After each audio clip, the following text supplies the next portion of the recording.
What's up, internet? Welcome to Mo's Garage. So a while back we upgraded our radio for one with Apple Carplay and Android Auto, and now we're wiring in a backup camera.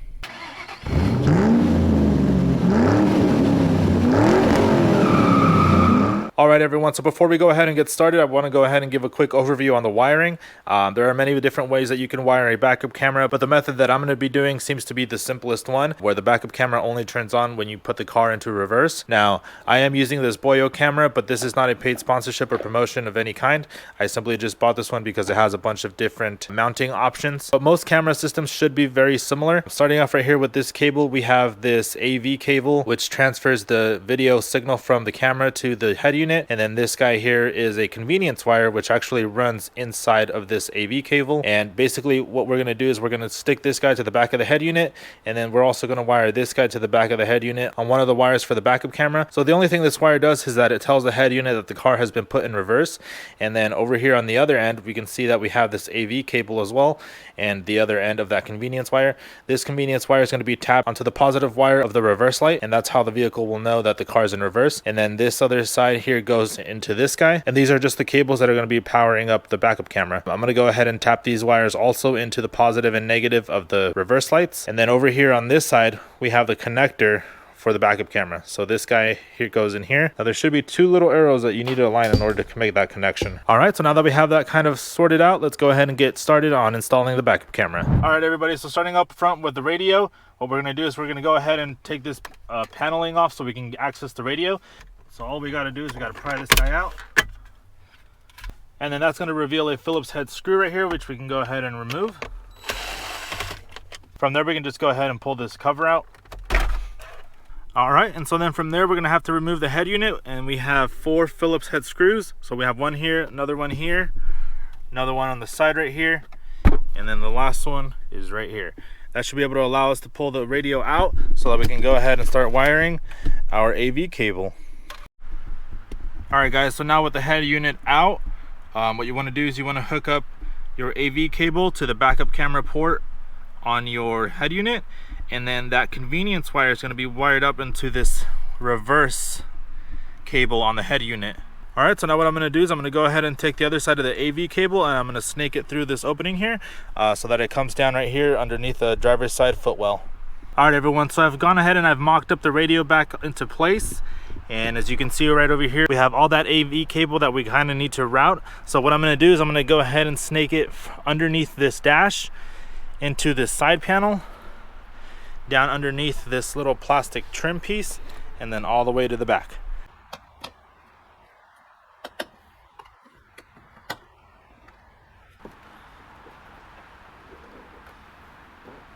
Alright guys, so I have the cable routed underneath the carpet, and as I'm getting over here to the B-pillar, it's getting a little tricky to route this underneath this plastic. Now behind the driver door, if you can see right here, I'm having a hard time getting this cable in. So what I'm going to do is I'm going to temporarily disconnect the seat belt, and then that should allow me enough room to pull this guy out and snake the wire underneath this plastic. So to do so, you just need a little screwdriver to pop this clip open, and then this guy is going to be a 14mm nut. All right guys, so I have the cable routed most of the way. Now what I'm going to do is I'm going to go ahead and pop this plastic as well. That way we can finish snaking this guy in through here. And then we're going to go ahead and stick it underneath the carpet again, through this back plastic, and all the way out to the patch. All right, so now to snake the wire over to the back side, what I'm going to do is I'm going to go ahead and pull on this weather strip, and that should give me enough room to go ahead and snake the cable in through here. All right, so now once you get to the top, all you're going to do is you're going to go ahead and pull this weather strip out. You're going to pop this guy out right here, and then you should be able to snake it all the way in through the back. All right, everyone, so now as you can see right here, I have the cable hanging off of the top of the trim over here. And in order to keep removing the rest of this, we need to go ahead and pop the screw that's right in here. All right, so this is just going to be a 10mm or a Phillips head screw.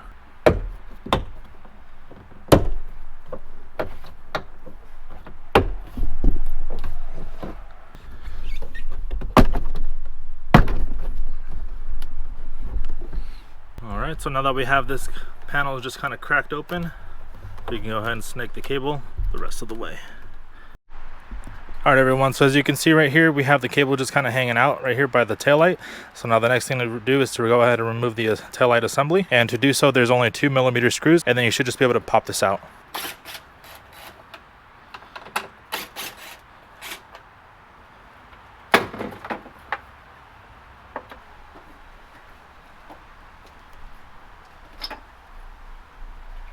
Alright everyone, so as you can see right here, I have the tail light assembly removed from the Xterra, and right here for the reverse light we have a red and a black wire. The red's going to be for positive and the black one's going to be for ground. So we're going to go ahead and tap that, but we're going to go ahead and tap it over here on the harness side. That way there's the rubber grommet protecting it from the elements. So as you can see right here, there's just some electrical tape that we need to undo, and then that will expose the rest of the wires. So I'm going to be using these splice wire terminals, and all it does is it splices into one of these wires and then it gives you a terminal, so you can go ahead and add your new wire. So we're going to need one wire tap for the black and then two for the red. One of them is going to be to power on the camera, and then the other one is going to be for the signal to the head unit that the car has been put into reverse. Alright, so there's one. There's the other.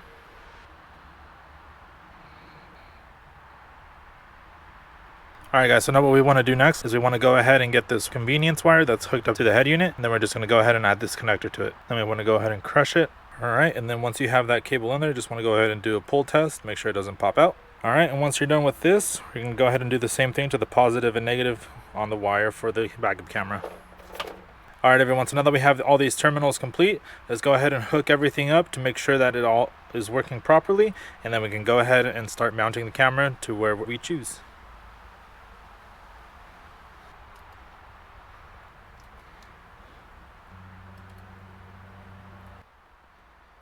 Alright guys, so I have the camera plugged in, and as you can see I have my camera here set up to point at my drill, so hopefully that's what we'll see on screen.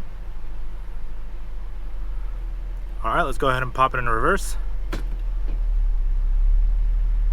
And there we go. I still have that clear plastic wrap on it, so that's why it looks a little weird, but otherwise it's looking good so far. Alright everyone, so from here let's go ahead and take everything apart, put the taillight housing back up where it belongs, and then we'll go ahead and finalize by mounting up the camera. So out of the many options that you have with this Boyo camera kit, I've decided to go ahead and use the license plate bracket mount.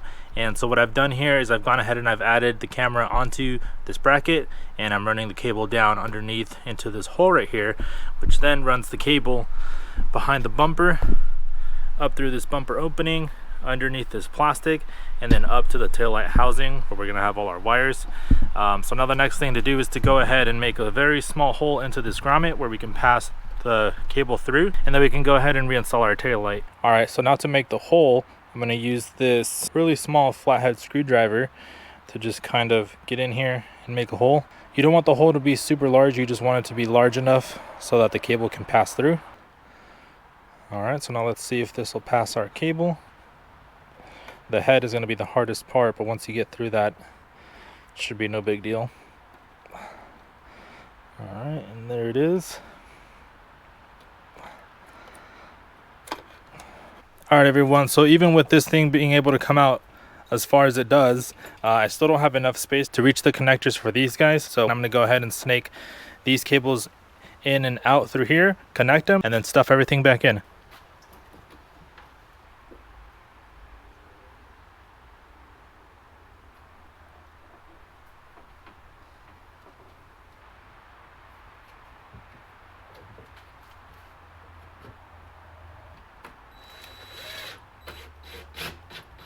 Alright everyone, so everything is nicely secured and installed, and as you can see right here, I've gone ahead and I've stuffed all the wiring into this opening right here.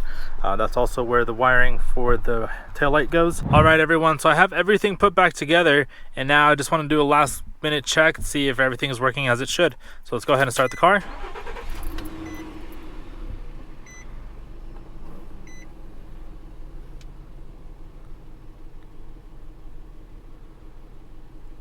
Alright, let's hit this agree button. So now let's go ahead and put the car in reverse and see what happens.